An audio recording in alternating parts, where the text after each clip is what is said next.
नमस्कार। इस दिल से के एपिसोड में हम दो चीज़ों पे चर्चा करेंगे। पहला कि जो पीछे हाल ही में इलेक्शंस हुए हैं, चाहे वो दिल्ली में हुए हों, महाराष्ट्र में हुए हों, हरियाणा में हुए हों, बाई इलेक्शंस में हुए हों, इनके प्रति इलेक्शन कमीशन का क्या रवैया रहा है। मैं समझता हूँ कि कोई भी अगर हम नीति अपनाना चाहें, कोई भी प्रोग्राम इम्प्लीमेंट करना चाहें, अगर तरीके सही होंगे तो नतीजा भी सही होगा, तरीके गलत होंगे तो नतीजा भी गलत होगा। तो आज दो चीज़ों पे हम चर्चा करेंगे। पहली तो इलेक्शन कमीशन एक कॉन्स्टिट्यूशनल बॉडी है, एक संवैधानिक संस्था है, और उसका एक कर्तव्य है कि जब जब भी इलेक्शन हो वो निष्पक्ष तरीके से हो, फेयर हो, और उसमें किसी एक पॉलिटिकल पार्टी, एक राजनीतिक दल का पल्ला भारी नहीं होना चाहिए। एक फेयर ट्रीटमेंट होना चाहिए इलेक्शन कमीशन के द्वारा, जिसको हम कहते हैं free and fair elections. Elections तो यहाँ 1952 से हो रहे हैं। पहले तो कभी ऐसे आरोप लगते नहीं थे इलेक्शन कमीशन पे, आज क्यों ऐसे आरोप लग रहे हैं, और इलेक्शन कमीशन का रवैया आज के दिन क्यों बदला है। पीछे आपको मालूम है कि सुप्रीम कोर्ट ने कहा था कि जो इलेक्शन कमीशन की अपॉइंटमेंट होनी चाहिए उसमें एक तो प्रधानमंत्री जी रहने चाहिए, दूसरा एक चीफ जस्टिस ऑफ इंडिया रहना चाहिए, और तीसरा लीडर ऑफ अपोजिशन रहना चाहिए, ताकि जो उनकी नियुक्ति हो वो भी एक पारदर्शी तरीके से हो। लेकिन जब सुप्रीम कोर्ट का फैसला आया तो एक कानून पास कर दिया गया जिसमें कहा कि साहब चीफ जस्टिस ऑफ इंडिया नहीं रहेंगे, हम अपना एक मंत्री रखेंगे, खुद रहेंगे, और लीडर ऑफ ऑपोजिशन रहेगा। इसका मतलब 2:1 कि जो सरकार चाहेगी उसी की नियुक्ति होगी। तो इसके बारे में भी चर्चा करेंगे। लेकिन उससे और गंभीर एक सवाल उठता है जिसके बारे में खूब चर्चा होनी चाहिए, वो ये है कि अगर आपके तरीके इलेक्शन करवाने के सही नहीं हैं तो नतीजे भी सही नहीं होंगे। तो इनके क्या तरीके हैं करवाने के इलेक्शन के, इसके बारे में चर्चा चलेंगे। और जो ग्राउंड रियलिटी इलेक्शंस की है, जो देश की जनता नहीं जानती, वो हमारे जो गेस्ट्स हैं आज वो बताएंगे कि रियलिटी नीचे क्या है। तो तीन हमारे साथ ऐसे गेस्ट हैं जिनको सब जानकारी है। एक तो कुरैशी साहब, आप तो मतलब के इलेक्शन के बारे में, एक तो चीफ इलेक्शन कमिश्नर रहे आप 2 साल, और आई थिंक 4 साल आप इलेक्शन कमिश्नर रहे, आपने कई इलेक्शन भी कराए, और आप तो कभी भी नहीं सोचते होंगे कि इलेक्शन कमिश्नर इतना पावरफुल है कि अपनी उंगली पे सबको नचा लेता है। पहले आप 1971 में IAS में थे, हरियाणा काडर में थे, फिर आप सेंटर में आप स्पोर्ट्स मिनिस्ट्री के सेक्रेटरी रहे, NACO के आप डायरेक्टर जनरल रहे, सबसे बड़ा एड्स प्रोग्राम वर्ल्ड में आपने उसको आगे बढ़ाया, और आपने किताबें भी लिखी हैं, और आप बाहरी देश में जाकर भी आपने मॉनिटर किया है कि इलेक्शन कैसा होना चाहिए। रशिया में आप गए, तो आपको इतनी ज़्यादा जानकारी है। तो मैं समझता हूँ कि आज की चर्चा में आपकी राय बड़ी ज़रूरी होगी। तो thank you very much for being here. Sanjay ji, आप मतलब कि आप तो ज़मीन वाले आदमी हो, मतलब लड़ने वाले आदमी हो, और आप मेरे ख्याल 15-16 साल आप ये जो स्ट्रीट वेंडर्स के लिए लड़ाई आपने लड़ी, गोमती को स्वच्छ बनाने के लिए आपने लड़ाई लड़ी। You are a diploma holder in mining engineering from Orissa, और आप पॉलिटिकल अफेयर्स कमेटी के, आप पार्टी के आप मेंबर हैं, और पार्लियामेंट में जो लोग खास तौर पे सत्ता पक्ष के लोग हैं, आप कभी सुनना नहीं चाहते आप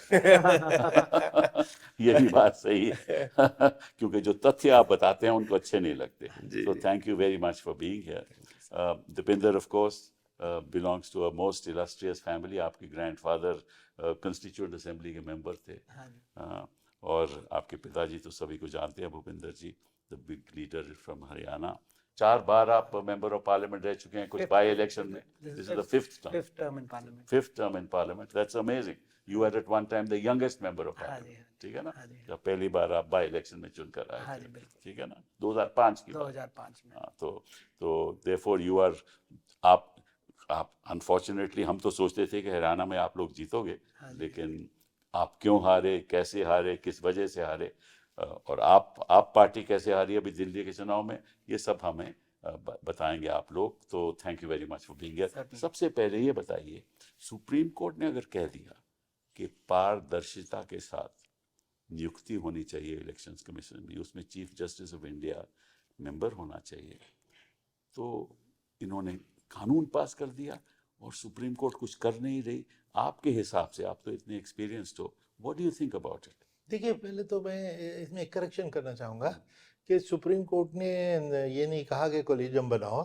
सुप्रीम कोर्ट ने कहा कि आर्टिकल 324 में लिखा था कि president can appoint election commissioner subject to a law to be made in due course. उन्होंने कहा भाई 70 साल हो गए, आपने लॉ नहीं बनाया, लॉ बनाओ। और जब तक आप लॉ नहीं बनाते, ये जो कोलिजियम सिस्टम है जिसमें चीफ जस्टिस भी होता है, इसको हम लागू रखेंगे 3-4 महीने। तो अगर सरकार चाहती है तो लॉ ये बना सकती थी कि कोई कोलिजियम नहीं बनाना, हमने लॉ बनाना था, सिर्फ वो आदेश उनका लॉ बनाने का था, और ये इंटरिम ऑर्डर था। इनका जब फर्स्ट ड्राफ्ट आया उसमें कोलिजियम ठीक इन्होंने बनाया कि ये कोलिजियम होगा जो चीफ जस्टिस जिसमें होंगे, वो ये कोलिजियम कितने CVC, CIC, डायरेक्टर CY सबके लिए काम कर ही रहा है 15 साल से, कभी इसके ऊपर उंगली नहीं उठी इनके अपॉइंटमेंट किए हुए पे। तो पहले ड्राफ्ट में ठीक था, दूसरे ड्राफ्ट में इन्होंने ये जो है कि मुझे तो लगता है बहुत डायरेक्ट इंसल्ट है कि साहब हम 2-1 करेंगे, प्राइम मिनिस्टर एक दूसरा एक मंत्री। तो उसकी जो न्यूट्रलिटी थी, जो पर्पस था उस कोर्ट केस का, वो तो डिफीट हो गया। 2-1 तो ऑलरेडी है, तो न्यूट्रल फैसला तो हो ही नहीं सकता। तो ये इसके ऊपर कोर्ट ने व्यू लेना चाहिए था, और अभी तक नहीं लिया, तो अब लें, ये कोर्ट में तो चल ही रहा है। दिसंबर में इन्होंने वो लॉ पास किया, ठीक है, या ठीक है ना, दिसंबर 2023 में जी, दिसंबर में पास लॉ पास किया, वो भी चैलेंज हुआ। जी। और जो आप कह रहे थे इंटरिम ऑर्डर, वो विशाखा गाइडलाइन जैसे अगर कोई कानून नहीं है हाँ, तो सुप्रीम कोर्ट विशाखा गाइडलाइन के द्वारा एक डायरेक्शन दे सकती है। करेक्ट, लेकिन उसका जो अहमियत डायरेक्शन की ये थी यस, कि जो भी कानून बने ऐसे तरीके से बने कि जो सरकार, केवल सरकार को ये अधिकार नहीं होना चाहिए कि वो खुद नियुक्ति करे, करेक्ट, ठीक है करेक्ट, ना, पर्पस दिस इज ये पर्पस था जी ना। जी, ये और अगर जैसे ही ये कानून बना जिसमें अपने प्रधानमंत्री रहेंगे और एक मंत्री रहेंगे, तो अपने आप में वो तो एक सुप्रीम कोर्ट के फैसले को मतलब कि एक उल्लंघन है, अकॉर्डिंग टू मी। उल्लंघन ही नहीं, मजाक उड़ाना है। मजाक उड़ा रहे हैं ना। और सुप्रीम कोर्ट ने कहा हम स्टे नहीं देंगे, और अगर स्टे नहीं देंगे तो आगे भी इलेक्शन आने वाली हैं और सुनवाई नहीं होगी, तो फिर इलेक्शन तो ऐसे ही होता रहेगा, इनकी मर्जी से लोग बने बैठेंगे। आज के दिन मैं समझता हूं कि जब आप इलेक्शन कमिश्नर थे और उससे पहले भी कभी चीफ इलेक्शन कमिश्नर के खिलाफ कोई ऐसे आरोप नहीं लगते थे, आप तो जानते हो। बिल्कुल बिल्कुल, हाँ, जो 70 साल तक गवर्नमेंट ऑफ द डे जिसको अपॉइंट करती थी, कुर्सी पे बैठ के वो फेयर एंड न्यूट्रल ही रहा, किसी पे उंगली नहीं उठी थी। तो that's a very sad state of affairs. चलिए, इससे अलग होकर संजय जी आपके साथ आते हैं। चलिए, ये तो बात हो गई कानूनी। तो आप असलियत ग्राउंड में जब दिल्ली में इलेक्शन हुआ, तो बताइए ये इलेक्शन करते कैसे हैं? मतलब कि ये तो हर इलेक्शन जीतते हैं, कोई इसका कोई मैजिक वॉन्ड होगा मोदी जी के पास कि हर इलेक्शन जीतते हैं, जरा आप उसमें थोड़ी सी बता सकते हैं हमें? देखिए सर, कुछ जानकारी आपके दर्शकों को और देश के लोगों को होनी चाहिए कि चुनाव से पहले ही ये लोग चुनाव को मैनिपुलेट करने की तैयारी कैसे करते हैं।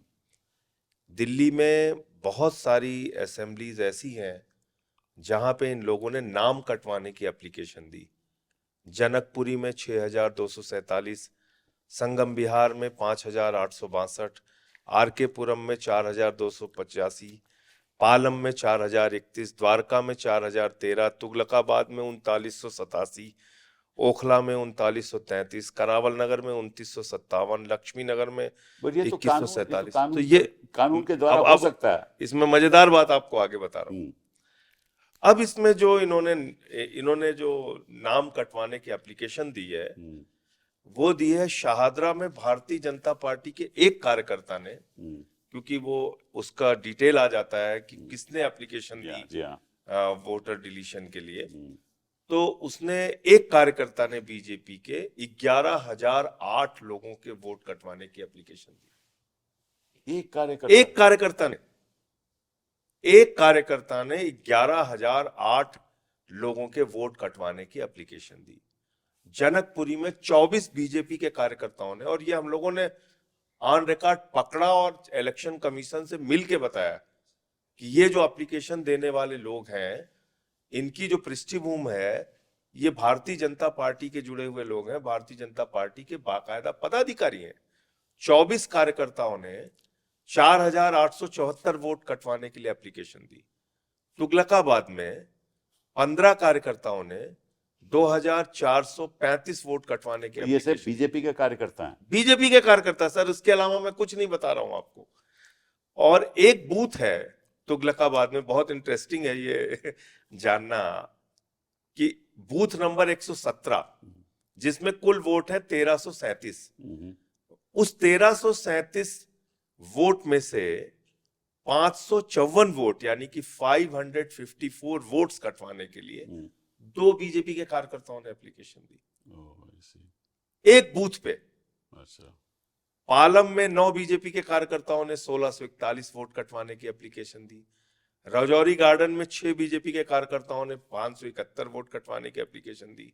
हरिनगर में 4 बीजेपी के कार्यकर्ताओं ने 637। तो ये सब बीजेपी का षड्यंत्र है?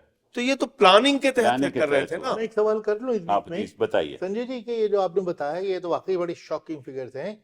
इसका नतीजे में क्या ये नाम काट दिए गए थे या क्या हुआ? जब हम लोगों ने शिकायत की तो उसके बाद उस पर कुछ एक्शन इन्होंने लिया। जहां जहां इनको लगा कि नहीं बिल्कुल ही फ्रॉड है, बिल्कुल ही मतलब जबरदस्ती नाम काटने के लिए थे। सर लोग 30 ये मैं नाम भी लेके आया हूं, उनके वोटर आईडी नंबर भी लेके आया हूं। वो लोग 40-40, 50-50 साल से आरके पुरम में रह रहे हैं और उनके नाम कटवाने की एप्लीकेशन दे रखी है। जबकि कानून ये है कि अगर आपको नाम कटवाना है तो आपको 7 दिन का नोटिस दिया जाएगा कि ये नाम काटने की किसी ने दरखास्त दी, क्या करे? उसकी चर्चा भी होगी, नोटिस बोर्ड पे लिखा नोटिस जाएगा, बोर्ड पे। 7 दिन में अब नोटिस दिया जाएगा इससे और और आप फिर कह सकते हैं कि नहीं ये कटना नहीं चाहिए। Correct. लेकिन ये देखिए ये पारदर्शिता से होता ही नहीं। इसीलिए मैंने बात की, अगर पारदर्शिता से बात हो, तरीका सही हो, तरीका तो ठीक नतीजा भी सही होगा। अब इसमें कौन से लोग थे, कौन से वोटर हैं हाँ।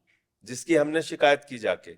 इसमें झुग्गी वाले हैं, अच्छा। इसमें पूर्वांचली हैं, तो आपके वोटर इसमें मुस्लिम्स हैं, हाँ। इसमें तमाम ऐसे वोटर्स हैं जो कि परंपरागत रूप से दिल्ली में आम आदमी पार्टी को वोट कर रहे हैं। सही बात है, सही बात है।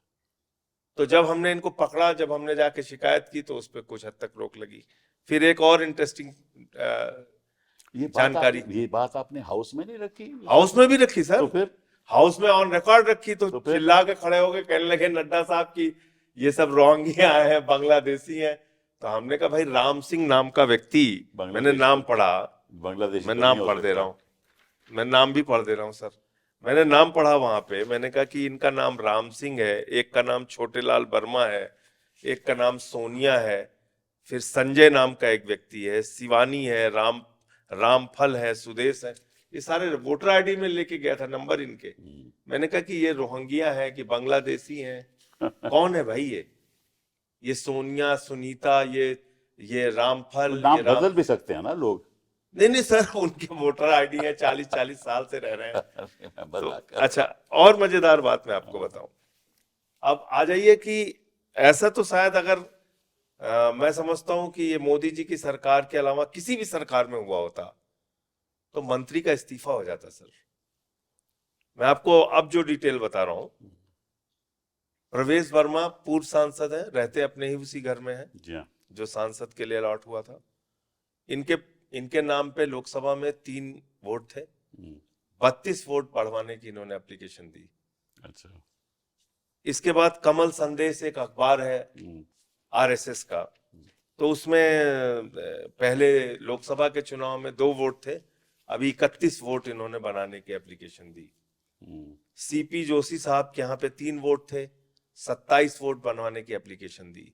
कमलेश पासवान केंद्रीय मंत्री हैं, इनके यहाँ 3 वोट। सॉरी मैं इंटरप्ट कर रहा हूँ, बताइए याकूब भाई कि अगर ये ऐसे बढ़ोतरी हो जाती है तो कोई कॉन्फर्मेशन में तो होना चाहिए कि एग्जैक्टली ये जो अगर एप्लीकेशन कोई काटने की या बढ़ाने की दी जाती है उसकी तो इंक्वायरी होती है, इसीलिए 7 दिन रखे गए।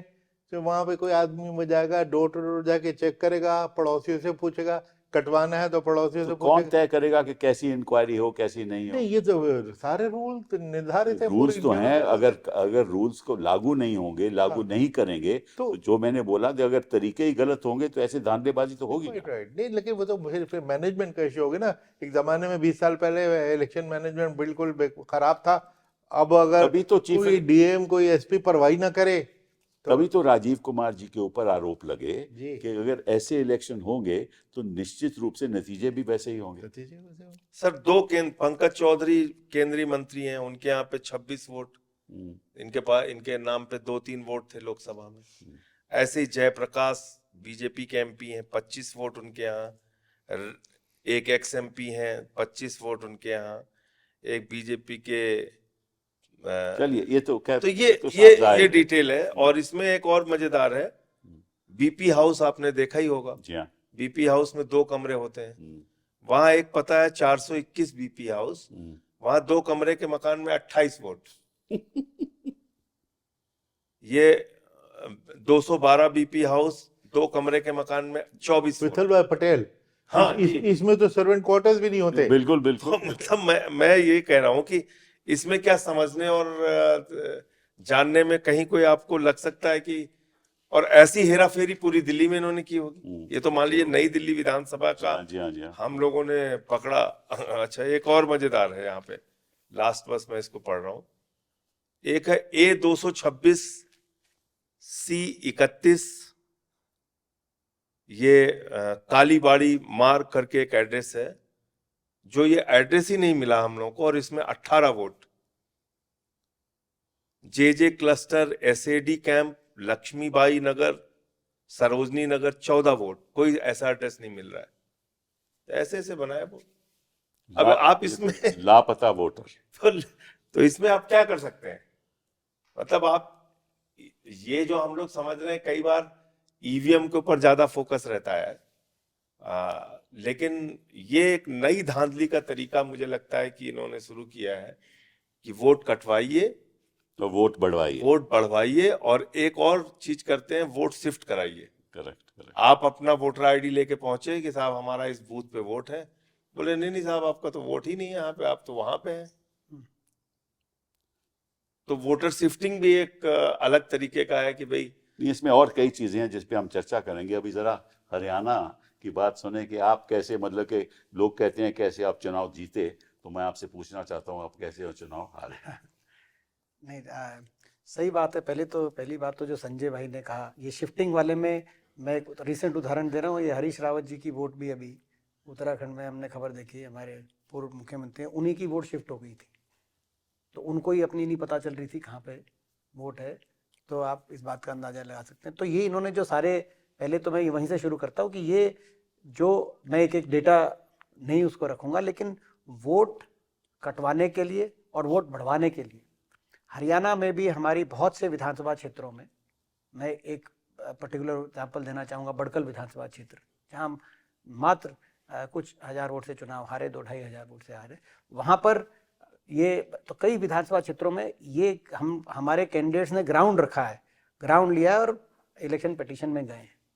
मैं उससे भी पहले एक बात शुरू करूं कि इलेक्शन कमीशन का क्या कर्तव्य होना चाहिए। केवल इलेक्शन करवाना कर्तव्य नहीं होना चाहिए।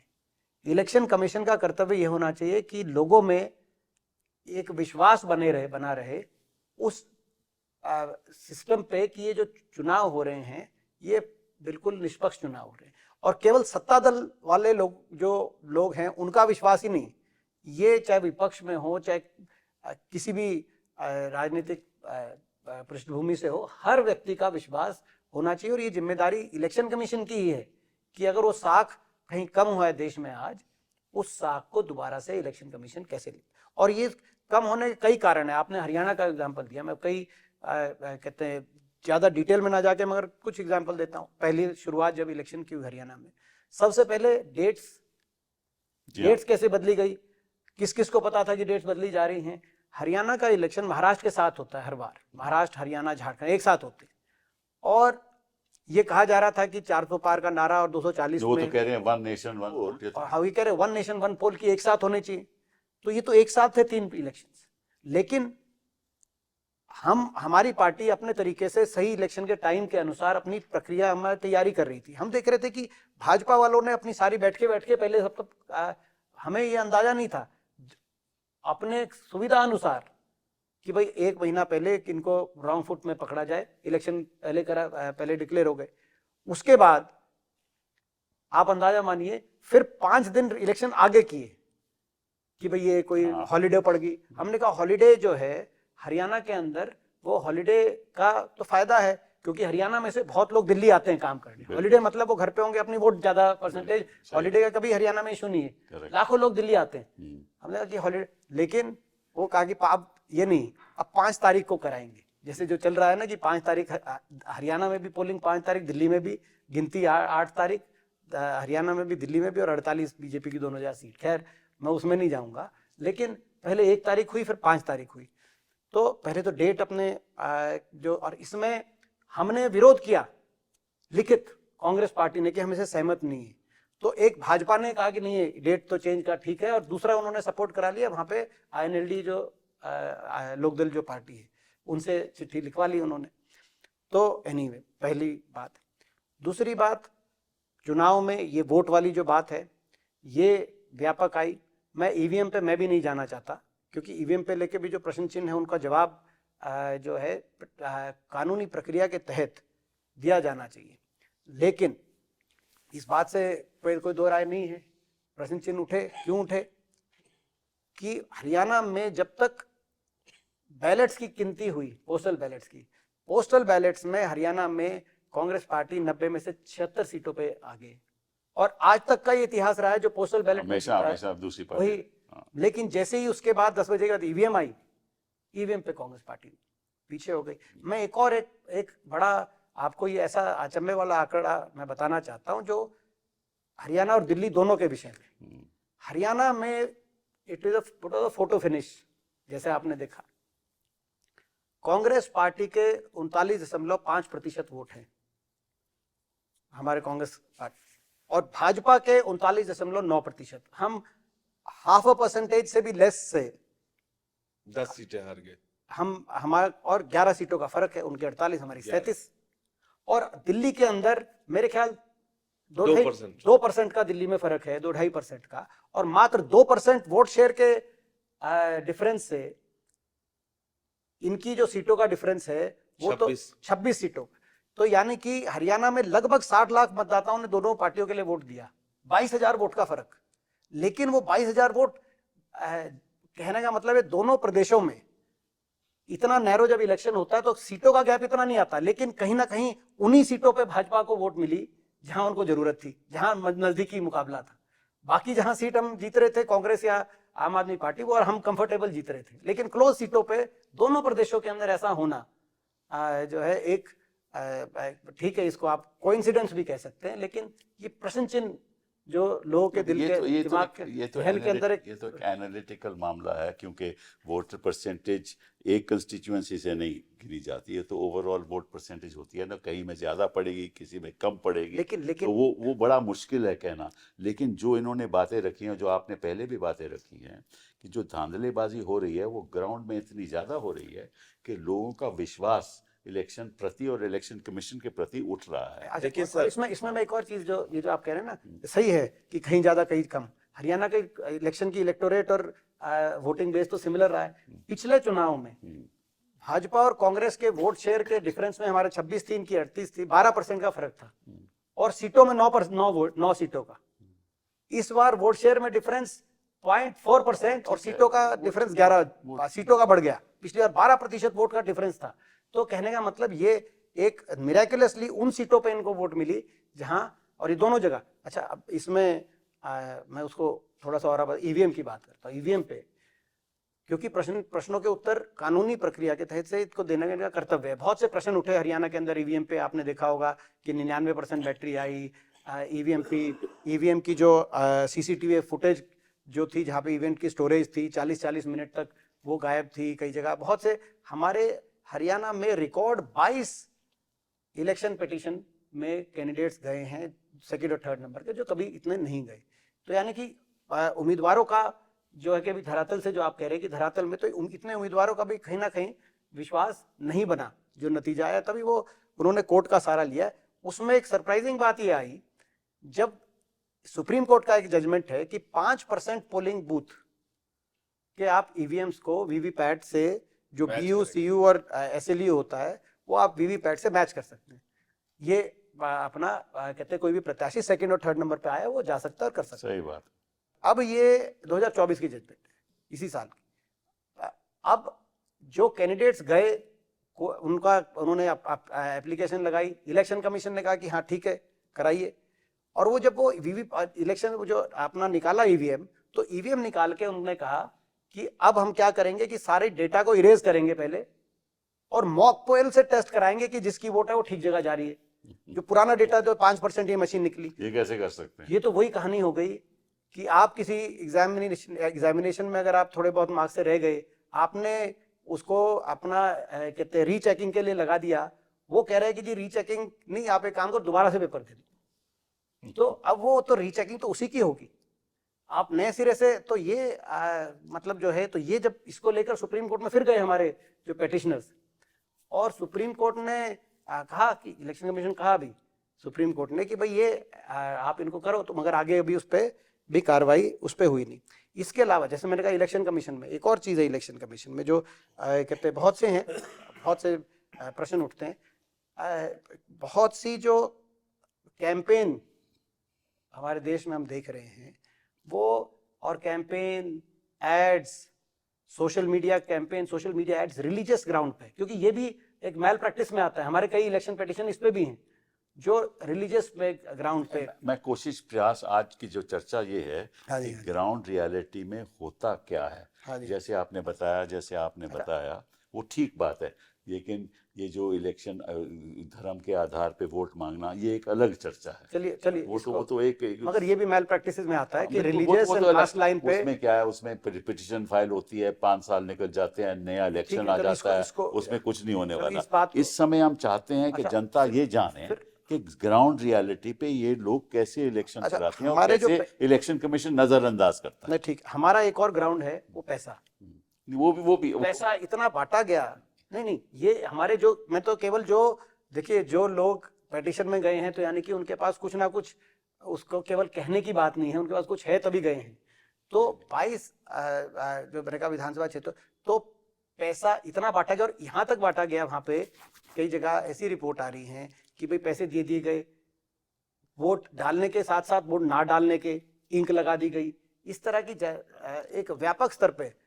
और वो मैं इनफैक्ट मुझे अब मैं दिल्ली का बताता हूँ। हाँ, दिल्ली का ये तो बताइए। चलिए हरियाणा में कह सकते हैं आपकी दिल्ली से थोड़ा दूर है, महाराष्ट्र और दूर है, झारखंड और दूर है।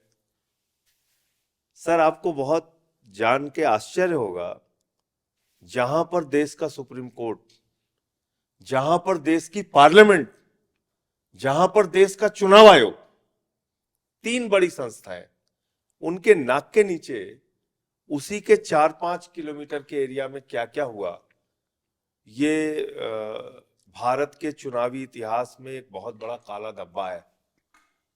पैसे बांटे गए, कैमरे पे बांटे गए, निकल के लोगों ने कहा हमें साड़ी मिली है, हमें पैसे मिले हैं, ये तो सब अखबारों में आज चादरें बांटी गई, वीडियोस भी हैं। चादरें बांटी गई। सही बात। इसी चुनाव आयोग जिस क्षेत्र में है, मैं उसी की बात कर रहा हूं, नई दिल्ली विधानसभा में लोटा बांटा गया, जूता बांटा गया, तो जो साइज पैसे बांट उनको के- साइज कैसे पता था कि भैया जूता इसको जाएगा? सब कुछ किया गया। और सर इससे अलावा जहां जहां उनको था कि ये आम आदमी पार्टी के वोटर हैं, उन्होंने जाके पैसे दिए, हाथ में स्याही लगाई। नॉर्थ एवेन्यू राष्ट्रपति भवन के आपने तो बिल्कुल खुद करीब। मैंने खुद आंखों पकड़ा, देखी बात है ये। मैंने खुद पकड़ा, किसी और गवाह की जरूरत नहीं है। गाड़ी से भागे वो लोग और स्याही लगा रहे थे एक बस्ती में घुस के। मतलब कि यहाँ पे स्याही लगा यहाँ पे दो, स्याही लगा रहे उनको थे, पैसे तो उनको 2500, पैसे दे दो 2000, किसी और को कहो कि 3000। साहब आप मत वोट करने जाओ। वोट देने ही मत जाओ। इसके अलावा पुलिस का ऐसा खुला दुरुपयोग, मतलब पुलिस के लोग जाके खड़े हो जा रहे हैं बस्तियों के सामने, ये बात नहीं आने वोट देंगे। डालने मत जाना। जो इन्होंने यूपी में किया वो यहाँ दिल्ली में किया। सही बात है।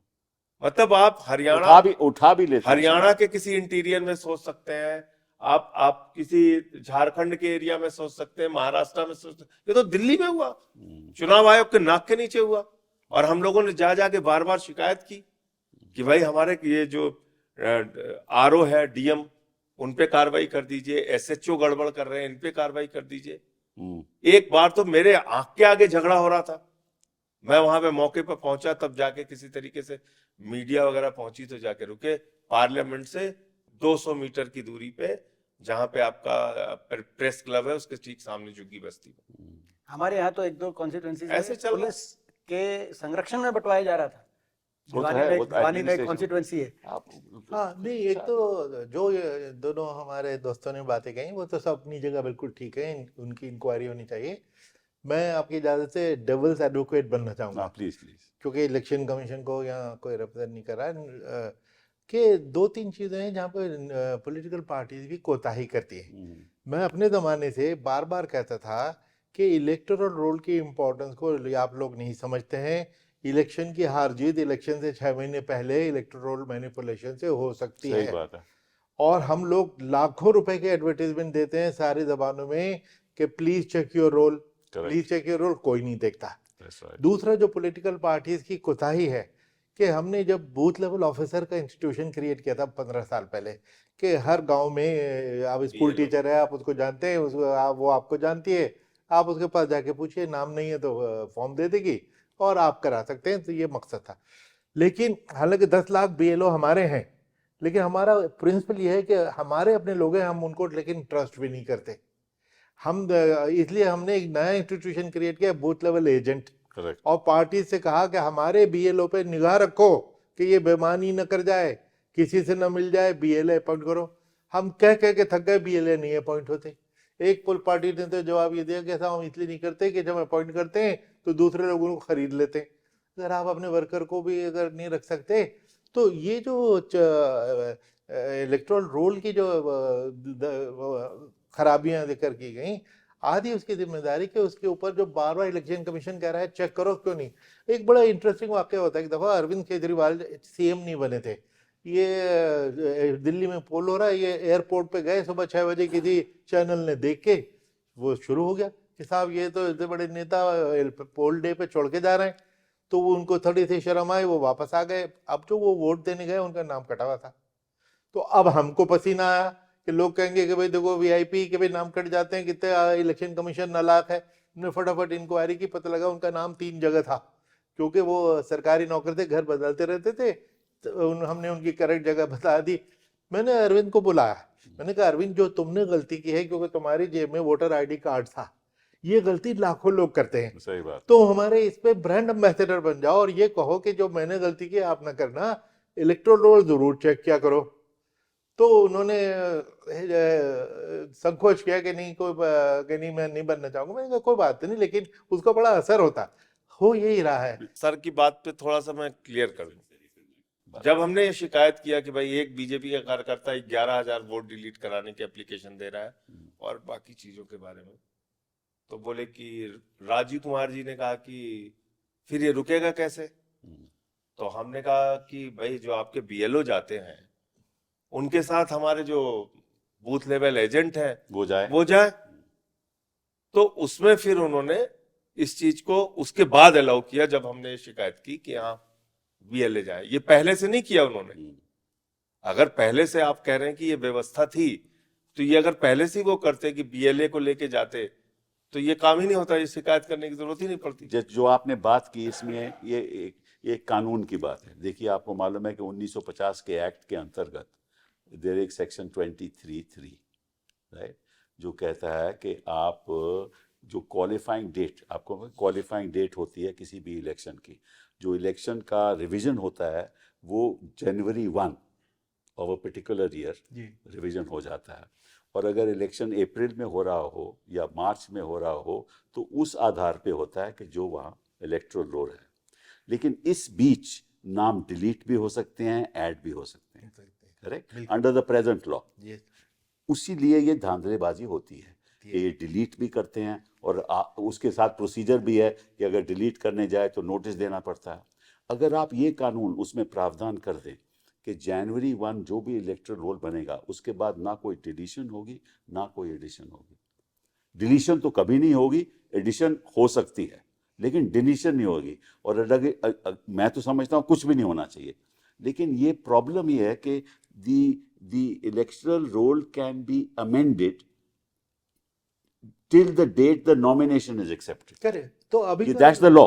that is the law. That's the law. That should be changed. Yeah. Because now what you're doing is कि आप उसी लॉ के अंतर्गत हजारों लोगों का नाम डिलीट कर देते हो, हजारों लोगों का ऐड कर देते हो। नहीं, उसमें सर आप महाराष्ट्र का उदाहरण देखिए ना, उसमें 4.5 साल में जितने नाम जुड़े नहीं, हाँ 6 महीने में उतने नाम जुड़ गए। नहीं, उसमें जो मैं बता रहा था हिमाचल कि की इसमें जितनी जो पूरी प्रॉब्लम जनसंख्या है, उतने नाम जुड़ गए। हाँ। इसमें जो प्रॉब्लम आ सकती है कि आप कह रहे हैं कि 1 जनवरी के बाद कोई चेंज न करो, कोई मर गया उसका नाम अगर हम न काटे उसकी जगह बोगस वोटर खड़ा कर देंगे ये लोग, नहीं, या कोई शिफ्ट कर गया, देखो इसी तरह कोई नया 2-4 महीने में इतना फर्क नहीं पड़ेगा। व्हाट आई एम सेइंग अब तो वैसे बाय द वे लॉ भी बदल गया। अब पहले 1 जनवरी अब पहले अप्रैल हो गया। अब 4 क्वार्टर में हो गया। I know, but it makes no difference. Yes. Because even in those 4 quarters, हाँ। you can change, you can add and you can delete. तो ये प्रॉब्लम है। जो मैसेज पॉलिटिकल पार्टी को समझना चाहिए, अपने वॉलंटियर्स को वो करें कि इलेक्टोरल रोल पे निगाह रखें, आप 7 दिन पहले you निगाह must रखें, understand क्योंकि कि लोग खरीदे जाते, आप मतलब कि आप तो इलेक्शन कमीशन रहे हो, ये तो कार्यकर्ता लोग हैं, ये तो जमीन पे लड़ते हैं। कैसे लोगों को खरीदा जाता है, अपने लोगों को ही, जो अगर मैं कैंडिडेट हूँ, मेरे इलेक्शन बूथ पे 10 लोग बैठे हैं, 10 लोगों को 10 सर अगर सजग नहीं होते तो रियलिटी तो ये है भाई साहब। कैंडिडेट को भी खरीद लेते हाँ, हैं। फिर क्या, तो देयरफॉर द क्वेश्चन इज, जैसे तरीका नहीं सही होगा तो नतीजा भी नहीं अच्छा, सही होगा। इसमें- आप दूसरी बात, एक सेकंड, दूसरी बात, मुसलमानों के प्रति ये क्या करते हैं, उनको वोट नहीं देने देते। आपको मालूम है कि आजमगढ़ में क्या हुआ, सभी जानते हैं। वहां पुलिस खड़ी कर देते हैं, वहां उनको धमकाते हैं। अगर कोई जबरदस्ती का प्रधान हो, उसको रातों रात, अगर वो वोट देना चाहता है, संभल में उसको हुआ, रातों संभल रात उसको ले जाते हैं और उसको बंद कर देते हैं। संभल में हुआ। और इनके लोग, इनकी पार्टी के लोग वही शराब डिस्ट्रीब्यूट करते हैं, उस पर कोई रोक नहीं करती, पुलिस कुछ नहीं करती। तो ये अगर पुलिस का रवैया सही नहीं होगा तो फिर ये इलेक्शन होगा कैसे? और ये सिर्फ मुसलमानों के नहीं, संजय जी, ये चीज 20-25 साल पहले एग्जैक्टली यही सिचुएशन थी। हम वापस उस पर पहुंच गए कि 4 बजे नहीं जी वोट बंद हो गया, भाग जाओ यहाँ से, ये सब तो ही होता था। कैसे करें? सिर्फ मुसलमानों के नहीं, टारगेटेड वोट, जैसे मान लीजिए मुस्लिम्स का जान लिया उन्होंने नहीं, कि मुसलमान के बस इसके वाला यादव जान लिया कि हाँ, भाई यादव समाजवादी पार्टी को देगा। करेक्ट। दिल्ली में जान गया भाई झुग्गी वाला ये देगा, बिल्कुल यहाँ ये पूर्वांचली, तो मतलब वो टारगेट करके, जैसे मान लीजिए इनके यहाँ जान गया कि भाई ये जाटों का एरिया है, यहाँ पे इनको, आई एग्री विद यू, मैं तो ये उदाहरण के तौर पे बोल हाँ रहा हूं। नहीं, वो आप ठीक कह रहे हैं। मैं ये कह रहा हूँ कि ये अगर इस तरह से चुनाव होगा और 1-2% में ये सारा खेल करेंगे तो फिर ऐसे चुनाव का फायदा क्या है? फायदा नहीं है अच्छा, सर। इसमें एक और, फिर हम कहने को कह सकते हैं हम लार्जेस्ट चुनाव है ही नहीं, ये तो धांधलेबाजी हम हुई ना। दुनिया का सबसे बड़ा चुनाव कराते हैं। इसमें एक और बात है हाँ। जो कि ठीक है, एक्सेप्ट हम कर लेते हैं, और वो कि भाई वो तो ठीक है भाई, इतनी बड़ी सत्ता है, इतना धन बल है, सत्ता बल है, मीडिया बल है, हम एक्सेप्ट कर लेते हैं कि इससे लड़ाई लड़ रही है। मीडिया तो इनके साथ है। मीडिया बल है तो हमको हमें लड़ाई सत्ता बल, धन बल, मीडिया बल से लड़नी पड़ेगी। तो इकट्ठा होके लड़ो ना, आप इकट्ठा ही नहीं होते। हाँ, ये वो problem राजनीतिक तो आप प्रश्न लोगों है। ने- ना राजनीतिक बात नहीं है। देखो, ये देश के लोकतंत्र की बात हाँ, है। लोकतंत्र की बात मतलब अगर आप लोकतंत्र बचाना चाहते हो तो आपको इकट्ठा होना पड़ेगा, जैसे ऐसे नहीं चलना पड़ेगा आपको। नहीं, आपकी बात से हम सहमत हैं। हाँ, तो लेकिन ये जो role of I am sorry, I am giving this advice, I am nobody to give this. नहीं, आपकी बात सही है, आपकी बात सही है, और ये सभी दलों को समझना पड़ेगा। तो मैं प्रोग्राम ही इसलिए करता हाँ हूँ जी। कि ये जानकारी जनता के पास जाए, ताकि जनता को पता लगे ये सभी- कि ग्राउंड रियलिटी पे हो क्या रहा है। सभी नहीं, धांधली पे चुनाव जीत रहे हैं, वो बिल्कुल, चुनाव नहीं जीत इसमें रहे कोई हैं। शक ही नहीं। मैनेजमेंट, जनता से चुनाव नहीं जीत रहे हैं। अच्छा मैनेजमेंट, एक जो और रोल ये बात हमारे न्यायाधीशों को नहीं पता, जो आप कह रहे हो। सर ये माफ उनको भी कीजिएगा, नहीं पता है उनको भी। नहीं, मैं सर, कईयों को नहीं पता। देखो उनके पास इलेक्शन पिटीशंस जाती हैं, बहुत सारी जानकारियां उनको दी जाती हैं। वो देखिए, मैं आपको बताता हूँ, वो एक जज नियुक्त होता है, उसी के पास जाती है, उसी जज को पता है। फिर वही बात है ना। प्रॉब्लम यह है ना कि आम जनता, जब तक ये बात आम जनता के पास आप नहीं लेकर जाओगे, जब तक आप लोग सड़क पे उतर के नहीं बताओगे कि यहाँ चुनाव होते कैसे हैं, तो फिर और चुनाव आयोग नजरअंदाज करेगा, तो फिर तो ये होगा। इन धांधलियों और तरीकों से 5-6% वोट बहुत आराम ये से मैनिपुलेट किया जा देखिए सकता है, ये मैनेजमेंट 5-6% जो ये कह रहे हैं, आराम से कर सकते हैं। अब मैं हरियाणा में उदाहरण दिख रहा हूँ।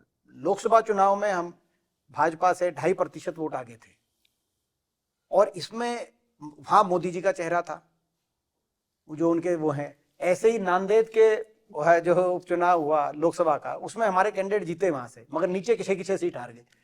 तो ऐसे में विश्वास कि भाई ये मैनेजमेंट जो हो रही है वो कहीं ना कहीं तो मैनेजमेंट हो रही है कि अगर हरियाणा के 10 साल की परफॉर्मेंस से लोकसभा में लोग खुश नहीं थे मोदी जी के चेहरे पे, तो विधानसभा में जब उससे ज्यादा ओपिनियन पोल्स, सारे एग्जिट पोल्स, सारे ओपिनियन पोल्स, सारे इंडिकेटर दिखा रहे हैं कि लोकसभा से ज्यादा स्विंग है कांग्रेस के फेवर में, तब शरद यादव जी miraculously- सर इस दुनिया में नहीं है, तो उनके लिए एक बार जब वो धरने पे बैठ गए थे और पता चला बाद में चुनाव जीत गए, तो टाइम्स ऑफ इंडिया ने हेडिंग लगाई थी कि Sharad Yadav shocked by his victory.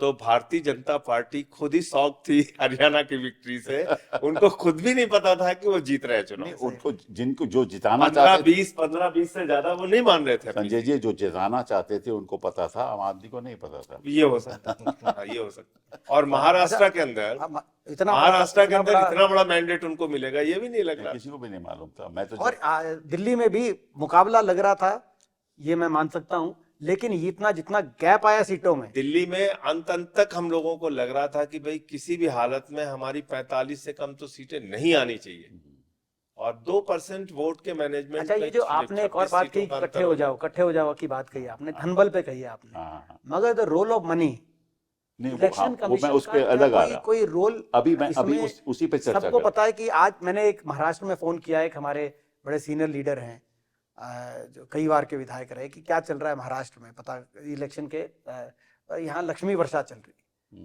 तो आज ये एक ओपन सीक्रेट है कि सत्ता दल वास्टली बाकी किसी भी पार्टी से ज्यादा रिसोर्सफुल है, उनके पास इतने संसाधन है और उन संसाधनों को झोंकती है। तो जो ये आप कह रहे हैं कि भाई, आप कह रहे हैं कि हर बूथ पे, तो कई ऐसे दल भी हैं जैसे सत्ता दल भाजपा, उनके पैसा के अलावा प्रशासन भी है ना, उनके पेड वॉलंटियर्स भी हैं, इतना उनके पास संसाधन है। पैसे के अलावा तो हर प्रशासन चीज भी है। में, हाँ, प्रशासन और पैसा, तो पैसा इतना ज्यादा उनके पास हो गया है। और देखिए इसमें जो सबसे गंभीर बात है ना कि प्रशासन जो ऐसा रोल कर रहा है 20 साल पहले करता था, और हमारे जमाने में इनकी हिम्मत नहीं थी। डीएम, एसपी, क्या chief secretary, DGP, home secretary को सांठगांठ है। एक स्ट्रोक पे हम निकालते थे। अब तो सांठगांठ इनकी है। हिम्मत अभी एक नहीं थी। एसएचओ की ट्रांसफर नहीं की इन्होंने। अच्छा, मैं पैसे की बात आप कर रहे हो ना, तो उस पर मैं आपसे जरा चर्चा करना चाहता हूँ। अगर कोई कैंडिडेट इलेक्शन लड़ता है तो उसका तो एक मैक्सिमम एक्सपेंडिचर है under the representation of people's act, ठीक है ना, लेकिन पार्टी के ऊपर कोई नहीं है। करेक्ट, ठीक है। करेक्ट, बिल्कुल। नाउ अगर आप पार्टी को खुली छूट दे दोगे कि जितना मर्जी वो पैसा खर्च करे, तो जो आपने कहा वो नतीजा होगा। बिल्कुल ठीक है। हाँ, देखो चुनाव में एक परिवर्तन आना चाहिए यस, लॉ में यस। कि भाई जितना ही कैंडिडेट खर्च कर सकता है उतना ही पार्टी पार्टी खर्च करे। ठीक ठीक है। बिल्कुल, आप ये आपने कहना कितनी ठीक अच्छी है। सुझाव देखिए दिया ये सिस्टम हमने यूके से लिया था। यूके में पार्टी पे भी सीलिंग है। हाँ बिल्कुल, यहाँ पे भी होनी चाहिए। और होनी भी यहाँ तो चाहिए। सोशल मीडिया का जमाना अब है, मुश्किल ये है, इतना खर्च किया जा रहा है सोशल मीडिया पार्टी द्वारा। मुश्किल ये है कि ये जो कॉर्पोरेट सेक्टर है, देखिए ये जो कैश आता है ये 3 जगह से आता है अकॉर्डिंग टू मी। एक तो लॉटरी से, हाँ, एक ये गुटखा से, मैं आपको जहाँ कैश होता क्या है, या माइनिंग से, ये 3, क्योंकि अदरवाइज तो 3 जरिया है। 3 जरिया है। और ये कैश किसको जाएगा? जो सत्ता पक्ष में होगा। तो अंधाधुंध कैश जाता है और वो खर्च होता है। और जब प्रशासन इनके साथ हो तो जो खर्च कर रहा है और जिसके पास है उसके ऊपर कोई पाबंदी नहीं। सर उसमें तो 2-4% उसको ज्यादा पाबंदी नहीं। मेहनत करने की जरूरत ही नहीं है। पूरे देश में भारतीय जनता पार्टी के दफ्तरों को देख लीजिए, वो तो अभी आरएसएस का दफ्तर देख लीजिए आप। वो तो साफ जाहिर है। हर जिले में, पैसे इसका का कितना मतलब खुला दुरुपयोग हो रहा है। मेरा जिले में, मेरा मानना है कि हरियाणा में हर सारा, जिले में इनके ऐसे दफ्तर हैं जैसा हमारा प्रदेश का दफ्तर नहीं। देखिए ये सारा चुनाव का जो ढांचा है, इसको जब तक आप बदलोगे नहीं, कभी नतीजे सही हो ही नहीं सकते। मैं समझता हूं कि जिस किस्म की कैंपेन हिंदुस्तान में होती है वो किसी और देश में नहीं होती। मगर जैसे आपने इतना एक्सीलेंट सुझाव दिया हाँ। कि पार्टियों पे कैप अरे रखना फिर भी चाहिए। कैश खर्च होगा ना, मैं कुछ और कह रहा हाँ, फिर भी कैश कर सकते। हूँ। वो तो this is not a solution. ठीक है ना, वो तो दूसरा कैश तो खर्च होगा ही होगा. So therefore you need to change the entire system. Why should you have these campaignings? Why should you allow campaigning? People have, भाई लोग जानते हैं कि आपने 5 साल में क्या किया. ये आप कैंपेन क्यों अलाउ करते हो? ये तामझाम, ये भीड़ खड़ी करना, करोड़ों रुपया खर्च करना, 40-50 हज़ार करोड़ खर्च हो जाता है. ये क्यों? ये जनता का पैसा है, टैक्स पेड पैसा है, उसको आप ऐसे खर्च कर रहे हो और फिर अपने पक्ष में कर रहे हो. तो ये होना क्यों चाहिए? ये मुझे बताइए आप. हाँ, ये तो सिस्टम बदलना चाहिए ना. जी बिल्कुल. और इसमें उसके ऊपर पार्लियामेंट में कहीं विचार डिस्कशन ही नहीं सुना हमने आज तक. एग्जैक्टली, क्योंकि उनको फायदा है. जो सत्ता पक्ष में लोग बैठे हुए हैं वो तो चाहते हैं कि ऐसा हो, पर ऑपोजिशन तो बोले. और विपक्ष के पास पैसा नहीं है, तो पैसे की कमी. और जो पुलिस इनके साथ हैं, पुलिस अधिकारी इनके साथ रहते हैं, ठीक है, और सारा प्रशासन इनके साथ है, तो कोई स्पेस ही नहीं है ऑपोजिशन के लिए चुनाव लड़ने की. तो चुनाव लड़ेंगे कैसे ऑपोजिशन? तभी लोग कहते हैं कि कांग्रेस पार्टी हारी. मैंने कहा हारेगी, कभी जीत सकती ही नहीं. क्यों? क्योंकि सारा बल तो इनके पास है, तामझाम तो इनके पास है. तो आप सब लोगों को, हम सब लोगों को, हम भी मेंबर ऑफ पार्लियामेंट हैं, इस पे विचार करना चाहिए और जनता को बताना चाहिए कि ऐसा रवैया होगा, ऐसा काम होगा. निष्पक्ष चुनाव का फिर कोई कभी मतलब नहीं. ही नहीं, निष्पक्ष चुनाव हो ही नहीं सकते. और निष्पक्ष चुनाव की धारणा लोगों में नहीं होगी तो आपकी बात है कि भाई अब लोग ये मान के चल रहे हैं कि अगर थोड़ा बीजेपी पीछे 2-4-5% से मैनेज कर जाए, हाँ बिल्कुल, बिल्कुल. आराम से. ये आज देश के अरे लोगों भाई, की धारणा बन गई. आराम गिनी से चुनी मैनेज सरकारें ये गिरा देते हैं, वो भी तामझाम से, आपको मालूम है. 5% वोट बहुत आराम से मैनेज अच्छा, कर वो उसका अलग है. हमारे यहाँ तो कई कैंडिडेट्स ये कहते थे चुनाव में भाजपा के कि कोई बात नहीं, अगर कांग्रेस की सरकार भी बन गई तो भी आएंगे हम ही. तो कहने का मतलब अब वो सारा सिस्टम जो है, जो एक्चुअल लोकतंत्र है, तो वन नेशन वन उसमें पोल खतरा है. से तो एक बिल्कुल ही खत्म हो जाएगा इंटायर इलेक्शन प्रोसेस. फिर तो एक ही बार मैनिपुलेट करना पड़ेगा ना. इसको एक ही बार करना. सर, ये जो इनको कवायद हर स्टेट में करनी पड़ती है, वन नेशन वन इलेक्शन जिस दिन पास हो गया, मैं उसकी जेपीसी का मेंबर हूं, तो वो अगर पास हो गया तो फिर तो आप ज्यादा मेहनत करने की जरूरत नहीं. एक बार पूरे देश में मेहनत फिर कर तो लो. होगा ना, वन नेशन State- वन पोल वन पार्टी. स्टेट में भी आप आ गए, सेंटर में भी आप आ गए. पार्टी 28 राज्यों में से 22 में तो भाजपा की सरकार है ही आज. तो वो जो आप कह रहे हैं कि वन पार्टी, वो तो तो होगा. 28 में से भाजपा या एनडीए के पार्टनर्स की सरकार हमने है? 28 पूछा और 22 मीटिंग में, हमने कहा भाई एक चीज आप बताइए कि 5 साल के लिए एक सरकार चुनी गई और वो सरकार बीच में गिर गई, तो फिर तो मिड टर्म इलेक्शन होगा. भैया तो वो क्या कह रहे हैं? संजय जी, वो कह रहे हैं कि साहब अगर मान लीजिए 3 साल का टर्म है तो अगला इलेक्शन जो होगा वो 3 साल के वो लिए ठीक है, वो अलग चर्चा है. आपकी ये बात सही है कि मगर सबको साथ आना पड़ेगा कुछ बिंदुओं पे, और ये इन बातों को पॉलिटिकल डिस्कोर्स में लाना होगा. हाँ, ये कह रहा हूँ. कि पॉलिटिकल डिस्कोर्स में ये बात आए कि भाई निष्पक्ष चुनाव. क्योंकि देखिए, खतरा लोकतंत्र का है. ये नहीं कि एक पार्टी चुनाव जीत जाए, दूसरी पार्टी चुनाव, उससे कोई नहीं है. खतरा लोकतंत्र का है, क्योंकि अगर सारी संस्थाएं इनके कब्जे में आ गई तो फिर कोर्ट भी कुछ नहीं करेगा. ये रियलिटी. और अगर कोर्ट कुछ नहीं करेगा और इनकी सारी संस्थाएं इनके कब्जे में आ जाएंगी तो लोकतंत्र खत्म हो जाएगा. इसी विचार के साथ आज की चर्चा खत्म करते हैं. Thank you very much for being here.